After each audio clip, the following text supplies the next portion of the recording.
ने ली है। आज पहली बार एमएसएमई के वर्किंग कैपिटल की गारंटी भारत सरकार ने ली है और डिस्कॉम के लिए 90,000 करोड़ रुपए का एक पैकेज दिया है। एमएसएमई के लिए 3 लाख करोड़ का पैकेज दिया है। और तीसरा जो रिफॉर्म्स करे हैं, ये रिफॉर्म्स से हम लॉन्ग टर्म हमारे भारत को मैन्युफैक्चरिंग हब बनाने की एक नींव डालने का काम करेंगे।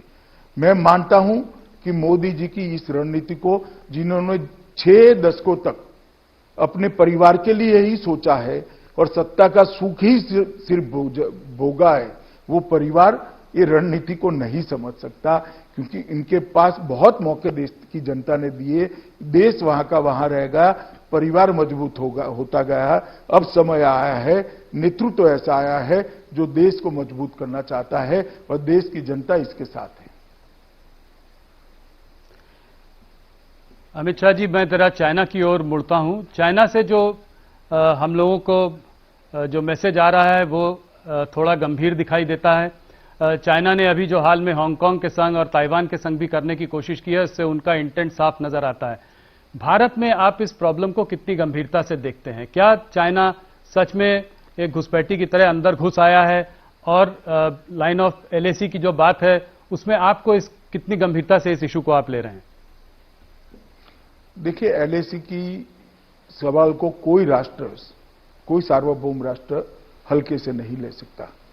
अभी सेना के स्तर पर और डिप्लोमेटिक स्तर पर बातचीत चालू है, मगर मैं एक बात आपको कह देता हूं, नरेंद्र मोदी सरकार हमारी सीमाओं और हमारे सार्वभौमत्व के साथ एक किंचित मात्र भी समझौता नहीं करेगी। हम इसके रक्षा के लिए अडिग खड़े रहेंगे। क्या आप चाइना से डिसअपॉइंटेड हैं? क्योंकि चाइना से बातचीत पिछले कुछ सालों से चल रही है। 2 बार प्रधानमंत्री मोदी जी की भी बात हो चुकी है, मेहमान नवाजी में कोई कमी नहीं रही है, फिर इस तरह का उनका रवैया क्यों?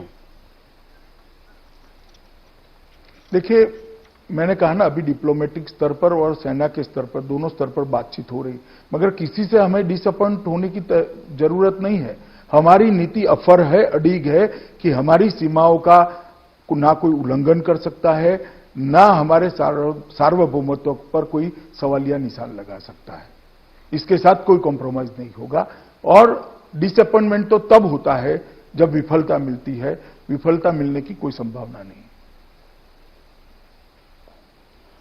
मैं पाकिस्तान की ओर भी जरा सा देखना चाहूंगा। इमरान खान के ट्वीट इधर बीच जो आए हैं, हिंदुत्व सुप्रीमेसिस्ट मोदी बोला है और बोला है कि Pakistan is threatened with false flag operation.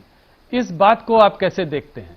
और आप ये कैसे देखते हैं कि नेपाल, चाइना और पाकिस्तान तीनों ही इस वक्त भारत के विरोध में है?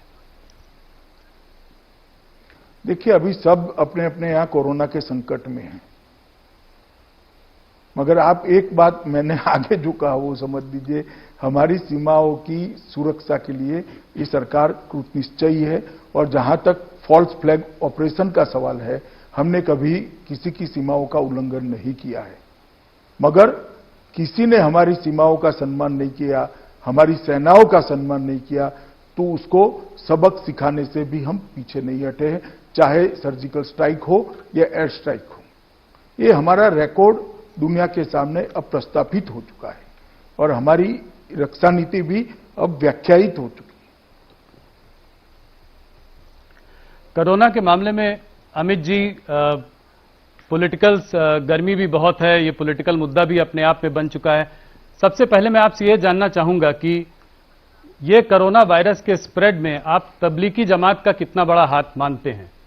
और मौलाना साद कहां हैं, ये कहां हैं और इनको हम लोग ढूंढ क्यों नहीं पा रहे हैं? देखिए, मैं अब कहता हूं, अभी हमारी प्रायोरिटी कोरोना के खिलाफ लड़ाई है और जिन्होंने भी कानून को तोड़ा है, जिन्होंने भी देश के नियमों को तोड़ा है, वो किसी को हम बख्शेंगे नहीं। मैं देश की जनता को आश्वस्त करना चाहता हूं। लोग कहते हैं कि जहां तक पूरे देश की नजर कोरोना पे थी, आप भी आप बहुत बड़ा एक रोल उस पे आप अदा कर रहे हैं। आप एमएचए पूरा एक नज़र रखे हुए